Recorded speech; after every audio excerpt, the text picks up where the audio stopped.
स्वागत है। आप देख रहे हैं ड्रीम 11 प्रेजेंट्स क्रिकेट धमाका।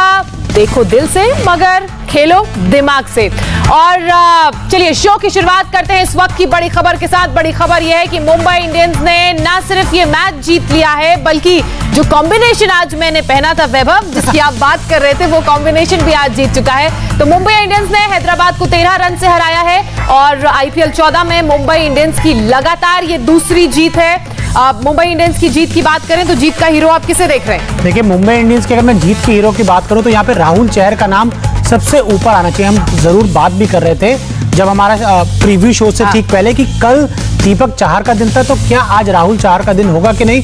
जी बिल्कुल, आज राहुल चहर का दिन रहा। आज उन्होंने फिर एक बार 3 विकेट लिए, पिछले मैच में 4 विकेट लिए थे। तो कह सकते हैं पूरा क्रेडिट देना होगा राहुल चहर को, क्योंकि एक समय आपको ऐसा लग रहा था कि जब टॉप ऑर्डर अपना काम करके जा चुका था, तो मिडिल ऑर्डर के जब बल्लेबाज आए तो आपको लग रहा था कि जो मिडिल ऑर्डर है थोड़ा सा जरूर इनएक्सपीरियंस है, लेकिन वो आसानी से रन बना लेगा।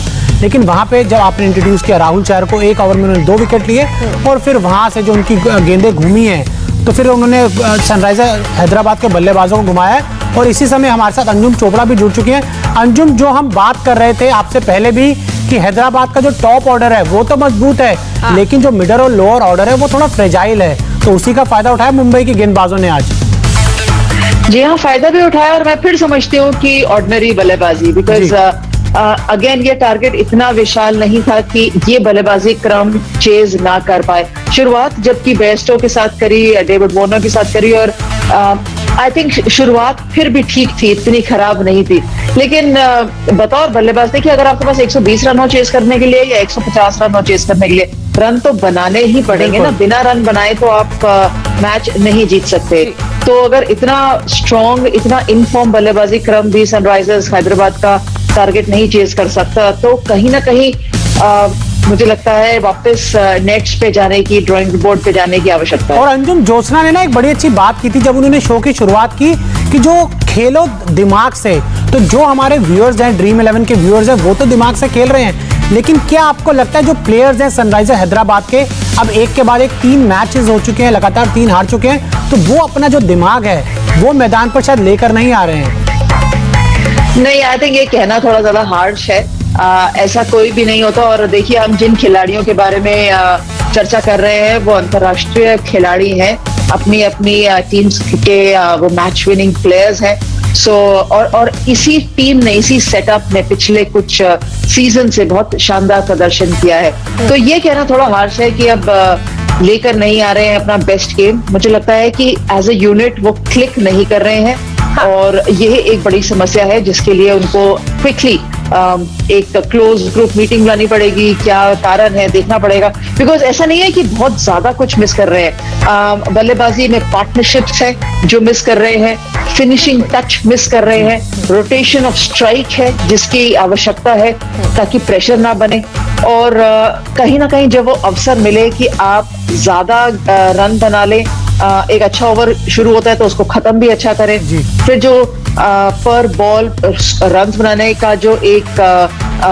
कॉम्बिनेशन रहता है कि वो बहुत ज्यादा ना बन जाए। सडनली आप देखते हैं 14 रन बनाने हैं 11 गेंदों में, लेकिन फिर आप देखते हैं 14 रन बनाने हैं 12 रन बनाते हैं 3 गेंदों में। तो वो इतना ज्यादा जो डिफरेंस है ना, वो नहीं आना चाहिए बल्लेबाजी में। मतलब कुल मिलाकर टीम को एनालिसिस करने की जरूरत है, और हिंदी में एक शब्द है आत्मचिंतन, वो करने की भी जरूरत है हैदराबाद को, क्योंकि लगातार तीसरी हार, और इकलौती अब तक की ऐसी टीम है इस सीजन में जिसने 3 मैचेस हारे हैं। अभी तक किसी टीम के साथ ऐसा हुआ नहीं है। एक टीम 2 मैचेस जीती है, वो है बैंगलोर, और बाकी की टीमें 1 जीती 1 हारी है। मुंबई इंडियंस और बैंगलोर, मुंबई 2 क्योंकि मुंबई ने 3 खेल लिए। अब मुंबई की बात करते हैं। चहर के प्रदर्शन ने आज बहुत ही इंप्रेस किया। 3 विकेट उन्होंने झटके और बहुत महत्वपूर्ण विकेट अंजुम उन्होंने लिए। जी हाँ, राहुल चहर की हम लगातार चर्चा करते आ रहे हैं कि एक अच्छे फॉर्म में है और एक अच्छे गेंदबाज हैं। देखिए, इस पिच पे जिसका भी फॉर्म बढ़िया रहेगा, चाहे बल्लेबाजी का या गेंदबाजी का, वो डेफिनेटली मैच में एक स्ट्रॉन्गर पेडेस्टल से शुरू करेगा। पिछले मैच में 4 सफलताएं उन्होंने ली, यहाँ पर भी एक बड़ी सफलता आते ही मनीष पांडे को चलता किया, बहुत ज्यादा समय नहीं दिया उनको सेट होने के लिए। फिर उम्मीदें थी विराट सिंह से, तो उनको भी चलता किया। तो जब आपने शुरुआत में ही अपने स्पेल में 2 सफलताएं ले ली हो, तो यकीनन जो बाकी बल्लेबाज होते हैं वो थोड़ा कॉशियसली खेलते हैं। ऐसा नहीं खेलते आपको कि इस पूरे गेंदबाजी क्रम में एक कमजोर कड़ी है, वो है राहुल चहर, और उसको खेले तो वो जो रिस्पेक्ट होती है वो आपको बहुत जल्दी मिल जाती है ऑपोजिशन से। और अंजुम, जो मैंने पिछले तीनों मैचेस देखे सनराइजर हैदराबाद की, मैं उनकी गेंदबाजी से बहुत ज्यादा इंप्रेस हुआ, लेकिन जिस तरीके की जो बल्लेबाजी, स्पेशली मैं बात करूं मिडिल ऑर्डर में, चाहे मनीष पांडे हो, चाहे आज आपने जिसने विराट सिंह को खिलाया, अभिषेक शर्मा या विजय शंकर हो, तो क्या आपको लगता है केन विलियमसन का ना होना मिडिल ऑर्डर में इस टीम की सबसे बड़ी प्रॉब्लम बनता जा रहा है धीरे धीरे? आई थिंक अगर पिछले सीजन से देखेंगे तो केन विलियमसन जो सीजन उन्होंने कप्तानी करी थी, जब डेविड वार्नर अवेलेबल नहीं थे, वो सीजन उनके लिए शानदार रहा था बतौर कप्तान, एंड इवन आई थिंक वो सीजन जीतने में भी कामयाब हुए थे। एक अच्छे स्तर तक गई थी सनराइजर्स की टीम। अब आप खुद ही आपने शो के शुरुआत में हमें जागरूक किया कि केन विलियमसन इसलिए नहीं खेल रहे क्योंकि इंजर्ड है। अब इंजर्ड है तो फिर कुछ नहीं कर सकते, इंजर्ड है तो जब तक वो ठीक नहीं होंगे तब तक खेलेंगे नहीं। लेकिन अब एक और सवाल खड़ा होता है कि अगर केन विलियमसन फिट होंगे तो किसकी जगह खेलेंगे? अच्छा, मैं हैदराबाद के अगर मिडिल ऑर्डर और लो मिडिल ऑर्डर की बात करूं तो एक वक्त ऐसा था जब विजय शंकर जम चुके थे और ऐसा भी लग रहा था कि शायद अब यहां से हैदराबाद मैच जीत सकती है, लेकिन वही दिक्कत, साथ उन्हें किसी का नहीं मिला। अब्दुल समद की मैं बात करूं तो बीच में ये भी बातें आ रही थी कि कई बार हमने अब्दुल समद को ऊपर भी खेलते हुए देखा है, तो क्या अब्दुल समद को थोड़ा ऊपर लाते तो वो एक अच्छी पार्टनरशिप देखने को मिलती? अंजू, फिर से वही बात होती है कि किसकी जगह आते हैं। अगर अब्दुल समाद को आप ऊपर भेजेंगे तो दैट मीन्स आप अभिषेक को भी नीचे भेज रहे हैं, विजय शंकर को भी नीचे भेज रहे हैं, और विराट सिंह को भी नीचे भेज सकते हैं, कोई समस्या नहीं है उसमें। लेकिन शुरुआत के अंदर इतना बड़ा एक डिसीजन लेना, क्योंकि जहां तक मुझे समझ में आता है अब्दुल समाद को देखा जाता है एक ऐसे बल्लेबाज जो बड़े हिट लगा सकते हैं और फिनिश कर सकते हैं। तो जब आपके नाम के आगे एक ऐसा टाइटल या ऐसी सोच लग जाती है ना कि आप एक अच्छे तरीके से फिनिश कर सकते हैं, तो उस टैग को हटाना आसान नहीं होता। वो टैग बल्लेबाज तभी हटा सकता है जब लगातार प्रदर्शन का मौका मिले और किसी और नंबर पर, जैसे ऊपरी क्रम में वो बल्लेबाजी करने का अवसर मिले। अब्दुल समाद को नंबर 3 बल्लेबाजी करने का अवसर मुझे नहीं लगता इस लाइनअप में बहुत आसानी से मिलेगा। उनको बहुत मेहनत करनी पड़ेगी, लगातार मैचेस जिताने पड़ेंगे, तभी नंबर 3 या नंबर 4 के स्थान पे आ सकते हैं। और नहीं तो एक और तरीका है कि जो ऊपर उनके आने उनसे पहले जितने बल्लेबाज हैं वो बिल्कुल कुछ ना करें, तो टीम मैनेजमेंट को लगे कि आप अब्दुल समाद को ही ऊपर ही कम बल्लेबाजी के लिए भेजिए। और अंजुम, ये तो बात हुई सनराइजर हैदराबाद की, थोड़ी ज्योत्सना की टीम की भी बात कर लेते हैं। मुंबई इंडियंस, देखिए जो टीम जीती है उसकी बात करना बहुत ज्यादा इंपॉर्टेंट है। राहुल चहर की हमने बात की, यहाँ थोड़ा सा मैं इंप्रेस बहुत ज्यादा हुआ ट्रेंट बोल्ट की गेंदबाजी से और उससे पहले क्विंटन डिकॉक की बल्लेबाजी से। तो इन दोनों जो आपके फॉरेनर खिलाड़ी हैं मुंबई इंडियंस के, इनके बारे में आप क्या कहेंगी? ज्योत्सना, अभी आपको अपने को एंकर भोला से जरा पूछना पड़ेगा कि शो की शुरुआत में क्विंटन डिकॉक उनको बिल्कुल अच्छे नहीं लग रहे थे। उनको लग रहा था कि नहीं, मैं बिल्कुल क्लियर करूंगा अंजुम, मैं आपको माफी चाहूंगा, मैं आपको यहाँ रोक रहा हूँ। मैंने कभी भी क्विंटन डिकॉक की बल्लेबाजी पे सवाल नहीं उठाया। मैंने ये कहा था कि क्विंटन डिकॉक क्रिस लिन के साथ आके ओपनिंग कर सकते हैं। अब आप अपने सवाल का जवाब दीजिए। देखिए, हम लोग मेजॉरिटी में हैं, फिर भी हमने वैभव को बोलने का मौका दिया, आधी आबादी है हम। लेकिन देखिए अंजू, मैं यही कह रही थी, बहुत जल्दी इनके फेवरेट्स बदलते हैं। हाँ, और बोल भी दिया है कि आप सवाल का उत्तर दीजिए। बता भी दिया है जी। आई थिंक क्विंटन डिकॉक की अगेन, देखिए फिर वही बात आ जाती है कि जब बोर्ड पे रन्स लग जाते हैं, और चाहे उन्होंने 40 रन किए हों या 50 किए हों या 30 किए हों, रन तो रन है बोर्ड पे लगाने के लिए, और फिर वो कितने ज्यादा अहम होते हैं एंड में अपने आप हाथ हमारे सामने। बिल्कुल अंजुम, चलिए अब बात कर लेते हैं आज के गेम चेंजर की। तो पहले गेम चेंजर बने हैं ट्रेंट बोल्ट ने आखिरी के 3 विकेट लेकर मैच मुंबई की तरफ मोड़ दिया। बोल्ट की बात करें तो फैंटेसी पॉइंट्स उनके हो गए हैं 107, जबकि tournament fantasy points Trent Boult के हैं 146।